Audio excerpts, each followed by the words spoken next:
And of course, Dave, being such a sportsman, says, hey, we want to put on a show for these fans. These fans are great. Here's a look at Woody. This is Hale Woodward, the Super Chevy, a 5-time Indy qualifier sporting the 454 cubic inch Chevy power plants. Well, let's see if Woody can take it out the other end. Look at the torque of that chassis. All those engines are turning it to the right. He's not going to be there. Now, he will be the first not to go the full pull. So a 2:18.10, a disappointing run for Hale Woodward. Right now we have 3 drivers in the pull-off. So a lot of excitement yet to come here at the Indiana State Fairgrounds for the 20th annual Indy Super Pull. Stay with us. Hey, on TNN Outdoor. We are back at the Indiana State Fairgrounds in Indianapolis for the 20th annual Indy Super Pull, and there is a look at Steve Klinkenberg's bad habit. Now, Steve hails from the same town as Steve and Mike Behrman, who drive the chemical reaction mud racer. Yeah, I'll tell you what, he's got a little bit of a problem. You can see the one engine to the left there spitting out raw fuel, getting too much fuel, and the engine that was flaming is not getting enough fuel, so he's really going to have some problems here. He's missed the setup, and he knows it. But it's like going skydiving. He's leaving the airplane now. He can't go back. Time to pull the chute and hope it deploys. Steve finished 7th in the NTPA standings in 1993. He has 5 big block Chevy power plants. And he blows up. Okay, the supercharger came off the first engine. He lost that engine already. It's just a bad run. And, you know, in racing, you have things like this, and nothing seemed to work for him. But all you know what breaks loose, that's what happened. Well, you hate to see that happen because these guys and gals work so hard to get to this event, and then they have a blower belt let go. Well, of course, safety is of the utmost importance, and here is Army with some comments about safety. Gary, what you're looking at right here is a safety shield. Now, the blower belt normally will come across here, go down, come around this idler pulley, and what have you. But the blower belt let go, disintegrated, okay? That's why you run these safety shields. Yeah, they got a little bit of damage here, but the safety shield did exactly what it was supposed to do. That's why safety is so important in this sport as in any other sport. Before they ever go to hook to the sled on that end, they have to go through a tech inspection to make sure that everything's on the up and up. Back to you, Gary. Well, Army, thanks for that observation. As we take a look at Dave Banner's second entry, this is Mr. Chevy. Back at the starting line now. Dave took the 1993 Indy Super Pull title in this tractor while winning the NTPA Points Championship with his other bullet, the Bandit. You're just looking at a piece of pulling history here. Exactly right. Yeah, this guy, I'm in awe of him and his brothers. They're phenomenal. Well, can he take 2 here. out the back? Oh, my! He was going to drive that out West 38th Street. Wow. An incredible afternoon for Dave Banner. So now he has 2 bullets, as we said, and he's taken both out for the full pull. And they'll both be back with a little bit heavier weight to pull the next time.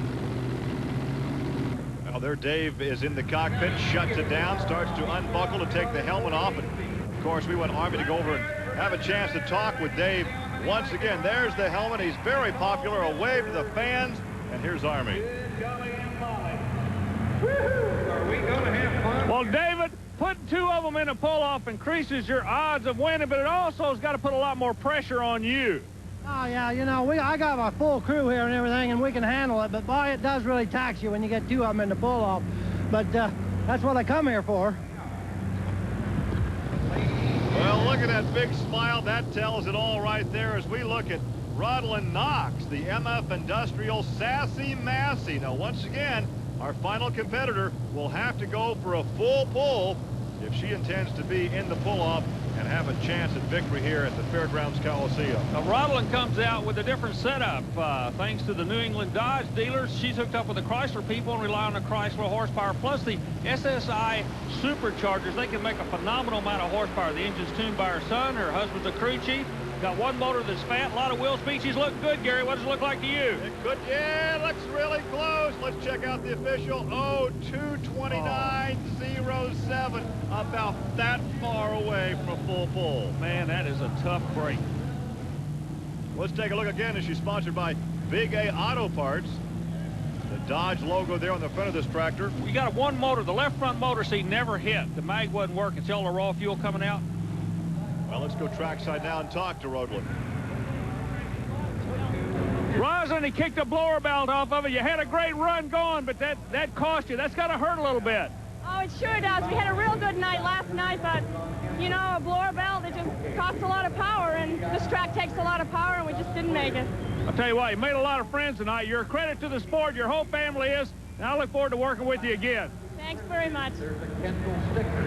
Well, here's our situation now. We have a pull-off with Gardner Stone, Mike Piper, and Dave Banner with 2 entries, the Bandit and Mr. Chevy. So 4 more runs to determine who wins it all here at the Indy Super Pull.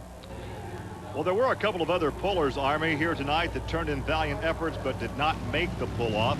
One was Wayne Garrett in Malta Chaos with 6 big block Chevy power plants. Wayne's a 6-time Indy qualifier. And this camera angle shows us exactly where the horsepower can go. If you look in the inside of the white lines, you can see a lot of dark dirt. That indicates a lot of moisture and shows it'll hold horsepower. He had the horsepower, but it only nets a 227, Gary. Well, Carl Bilski was also here this evening in the Channel Lock Sandman.